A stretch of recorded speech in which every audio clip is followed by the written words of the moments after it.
Lulus dengan jalur terhormat yaitu jalur COVID-19. Saya sendiri sedih, bawaannya selalu sedih. Yang kugagumi adalah kamu. Cinta, bagaimanapun hidupmu, aku ingin hidup di kehidupanmu. Maukah kau menjadi milikku? Assalamualaikum warahmatullahi wabarakatuh. Sahabat Aceh Hijau, perkenalkan nama saya Muhammad Arista Ramadhani. Biasa sering dipanggil Aris kalau di luar, kalau di rumah biasanya sering dipanggil Dani. Jadi buat teman-teman bebas memilih Dani, Aris, atau bebas. Saya ini adalah lulusan salah satu kampus di Aceh yaitu Universitas Syah Kuala, Unsyah atau sekarang disebut USK. Lulus dengan jalur terhormat yaitu jalur COVID-19 dengan masa lulusan itu 14 semester. Cukup lama, tapi itu karena dulu saya menganut kata-kata mutiara. Kalau ada yang bilang kayak ini, lulus pada waktu yang tepat. Bukan soal lambat, cepat atau telat, tapi pada waktu yang tepat. Namun setelah saya melewatinya, saya mengambil bahwa menganut kata-kata itu tidak ada sanadnya. Lebih baik lulus cepat. Aktif di beberapa organisasi kalau sekarang, kebetulan juga aktif di dunia pariwisata di Genpi Aceh, dan saat ini kerja ya di salah satu dinas, bukan salah satu, di Dinas Pariwisata Kabupaten Aceh. Perkenalannya, saya asal dari Aceh Jaya di Calang, tumbuh dan besar di sana bersama keluarga yang saat ini masih utuh. Jadi langsung aja saat ini saya diajak untuk Q&A bersama achehijau.id untuk dunia kepenulisan. Temanya tentang aku penulis galau. Iya, aku penulis galau. Sebenarnya nggak galau-galau kali.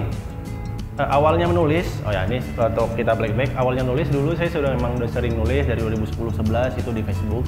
Makanya masih dengan tulisan-tulisan ala itu, terus saya udah mulai nulis dengan karena kegalauan yang dihadapi kayak gitu kan. Ya jadi seiringnya nulis di Facebook nulis tentang isi hati ataupun dengan pengalaman, banyak membaca juga dari kisah-kisah orang lain dan sebagainya, sehingga pertama buku yang dikeluarkan itu Titik Rindu, hasil dari tulis dari blog, kebanyakan di Facebook dan di Instagram, yang terinspirasi oleh satu orang. Enggak, bercanda. Karena mengagumi satu orang, walaupun orang tersebut sudah entah kemana. Enggak gitu. Jadi karena memang berawal dari suka nulis di medsos, suka baca cerita galau, suka dengar puisi galau, tulisan galau, sehingga ya mulai dan akhirnya aktif di media sosial, dan pada akhirnya 2018-2019 memutuskan untuk mengumpulkan tulisan tersebut. Kebetulan ada penerbit indie yang dicari link, diajak komunikasi bisa, dan akhirnya bisa cetak buku pertama, dan alhamdulillah penjualannya, alhamdulillah bisa diterima. Dan untuk saat ini untuk kepenulisan jadi saya fokus di salah satu akun saya namanya Cendera Rasa. Di situ saya gabungin musik, kata-kata, tulisan, batakan puisi untuk bisa dinikmati oleh kaum milenial gitu. Jadi lebih ke sana. Jadi langsung aja kita akan ke Q&A bersama Aceh Hijau. Untuk pertama pertanyaan dari @yoga_wilbornean. @yoga_wilbornean. Saya lihatnya di HP. Kalau lihatnya di seseorang pasti jatuh cinta. Biasalah. Iya. Pernah nggak sih gara-gara suka buat quote dibilang anak senja? Pasti. Sikit-sikit malah ada julukan kok sama teman-teman yang sering-sering suka jalan wisata disebut Aki Senja. Nah itu yang nggak tahu mengapa Aki, mengapa senja. Apakah aki-aki ini berasal dari orang-orang yang berawal keagamaannya tinggi, berjumpa dengan anak senja, jadi berjumpa. Jadi itu sering banget. Pasti kalau kita buat, karena rukun indie itu ada 5 katanya kan. Rukun itulah, rukun anak-anak indie itu puisi, gunung, quote, senja, satu lagi hujan. Yang kelima biasa naik gunung jika mampu. Nah, gitu. Biasanya kayak gitu tuh. Tapi saya bisa ulang lagi, itu bisa lihat di Wiranegara ya. Saking dibilangnya anak senja, itu kadang kemana-mana dibilang, senja. Padahal masih pagi. Tapi buat kalian mungkin yang suka senja, ini pesan moral nih, tolong dicatat. Galau boleh, tapi pesan moral dicatat. Senja boleh, buat puisi boleh, tapi tolong sholat maghrib jangan ketinggalan. Apa gunanya ketinggalan salat maghrib? Udah hidup Anda galau, diputusin, buat kalau sakit, tidak sholat maghrib, di dunia patah hati, di akhirat patah harapan masuk surga gitu. Yang penting jangan lupa maghrib. Yang kedua dari @naula.aulia. Kira-kira puisi atau quote yang dirangkai itu terinspirasi dari pengalaman pribadi atau dari teman-teman yang curhat? Jawab jujur. Jawab jujur hampir 60% itu pengalaman pribadi. Dari mengagumi seseorang, mengagumi, kita jadi baik, insya Allah bisa lebih sesuai dengan keinginannya, tiba-tiba dia mengagumi orang lain. Aduh, Mbak. Tapi kebanyakan juga itu dari cerita orang lain. Dari cerita orang lain yang memang kisah curhat, saya kasih solusi. Saya bagiannya kasih solusi aja, untuk diri sendiri tidak. Diri sendiri sedih, bawaannya selalu sedih. Nah, jadi curhat teman orang lain, lihat kisah, lihat bagaimana. Jadi akhirnya bisa membuat kata-kata. Kadang-kadang hari ini jumpa sama teman, dia curhat, akhirnya bisa lah untuk buat quote. Oh, rupanya kok berada di posisi dia kayak gini, berada di posisinya, padahal lebih kecampur perasaan pribadi. Kebanyakan juga saya dari membaca tulisan orang lain. Sebenarnya menulis itu, apa yang kita tulis itu sebenarnya bisa jadi udah pernah ditulis sama orang lain, bisa jadi juga udah dirasakan oleh orang lain. Cuman cara penyampaiannya kita aja bagaimana. Selanjutnya dari Tarmizi PN, Bang, puisi galau buat LDR dong. Ya akhir-akhir ini saya punya buat puisi galau, itu tentang jarak, tapi tentang dekat juga, tapi akhir-akhir ini kayak jauh. Itu puisinya kayak gini. Dahulu, yang jauh itu adalah jarak, yang dekat adalah hati. Tapi saat ini sebaliknya, kita berpas-pasan, mata kita saling menatap, namun hati kita saling menjauh, bahkan tidak saling peduli. Oh my god! Bisa lah. Tapi abang hubungannya masih baik-baik aja ya, walaupun LDR. Saya LDR baik, pas dekat berpisah. Nggak, bukan hubungan ya, mesti mengaguminya gitu. Ya, yang namanya mengagumi susah lah. Selanjutnya ke nomor 4, @diah_indo. Nah, nanti orang Indonesia, kalau orang Malaysia dia @diah_malay. Tanda kak dia. Kenapa setiap kaum Hawa lebih tinggi proses galaunya dibandingkan dengan kaum Adam? Siapa bilang kaum Adam kalau sudah galau melebihi galaunya kaum wanita? Coba lihat, banyak yang bunuh diri pria kan? Iya kayaknya pasti. Karena cinta. Banyak pria pungo, pria gila gara-gara cinta.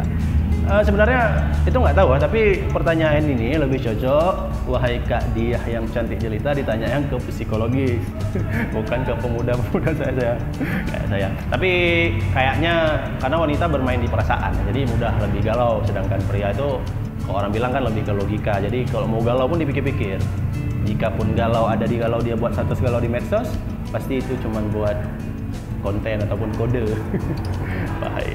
5 dari @aulia_akbar 123. Bang, request dong puisi nembak cewek yang anti mainstream. Cinta, bagaimanapun hidupmu, aku ingin hidup di kehidupanmu. Maukah kau menjadi milikku? Bisa kayak gitu. Bisa lah, pasti diterima. Tapi kalau nggak diterima, coba lagi. Soalnya saya banyak buat puisi-puisi cinta tuh, tapi ditolak. Banyak yang suka puisi galau, kalau puisi nembak kayaknya tidak. Habis itu pertanyaan selanjutnya dari @rian bahari. Kenapa quote senja, kopi dan menjadi satu hal yang sangat menyatu, Bang? Karena itu tadi udah saya bilang, itu masuk dalam rukun indie ya. Yang ketujuh dari Gunandai Revan. Ada tips dan trik nggak sih menulis dalam, biasanya idenya tuh dapat di saat apa? Lagi ngopi kah, sambil menikmati senja, atau mungkin ada cara yang lain? Tentunya sumber inspirasi saya adalah si dia yang saya cintai, namun dia mencintai orang lain. Jadi biasa quote inspirasinya tuh, kok saya sering di tengah malam. Tengah malam ada bukan suka begadang, tapi di tengah malam kayak suasananya kosong, bisa ada pikiran, ataupun ya secara tiba-tiba bisa di jalan. Biasanya saya sering di jalan habis itu teringat, saya langsung megang HP ngetik. Tapi itu jangan dicoba karena berbahaya bagi lalu lintas. Ujung-ujungnya Anda buat puisi bukan mendapatkan si dia, tapi mendapatkan ruang IGD di rumah sakit. Jadi biasanya tips and tricksnya banyak membaca. Intinya banyak membaca, banyak mendengar, banyak menonton. Ketika itu udah semua, pasti nanti keluar sendiri dia. Karena kalau udah banyak baca, kita sumber kata-kata itu banyak. Ketika kita pergi ke pantai, kita lihat laut, oh ada kata-kata lain ya, apa yang bisa kita ubah, bisa kita buat kata ulang tapi yang sesuai dengan keadaan kita. So kita pergi kemanapun. Intinya Kalau trik and tricks untuk bisa cepat menulis harus banyak membaca, itu jawabannya. Yang ketujuh, Suhaili. Yang ketujuh dan yang sekian, Suhaili. Kenapa masih banyak orang bilang bahwa puisi itu lebay, termasuk aku juga sih. Padahal itu salah satu bentuk karya seni. Apa penyebab, brother? Apakah imajinasi kami belum sampai ke tingkat tersebut? Sebenarnya kita sering bilang lebay itu kalau apa itu di luar circle kita. Kita sering kayak gitu. Jadi merasa apa yang di luar kebiasaan kita itu lebay, yang kita anggap. Kalau akhir-akhir kita suka nyanyi, ada orang yang suka lompat-lompat, kita bilang lebay. Orang lompat-lompat malah kok lihat orang diam, dia bilang kok diam kali, lebay kali diamnya. Jadi emang gitu. Tapi coba memahami circle orang lain itulah. Kita memahami orang suka nulis, ya kita memahami dunia dia. Orang yang suka diam, kita memahami ini dia. Dengan begitu, ya kita nggak akan mudah bilang lebay. Jadi cara pikirnya ya dibuat cara pikir aja gitu. Kalau dibilang puisi itu lebay, emang banyak yang bilang kayak gitu. Tapi selalu lebay-lebaynya puisi, lebih lebay lagi orang yang bilang lebay tapi tidak berbuat apa-apa.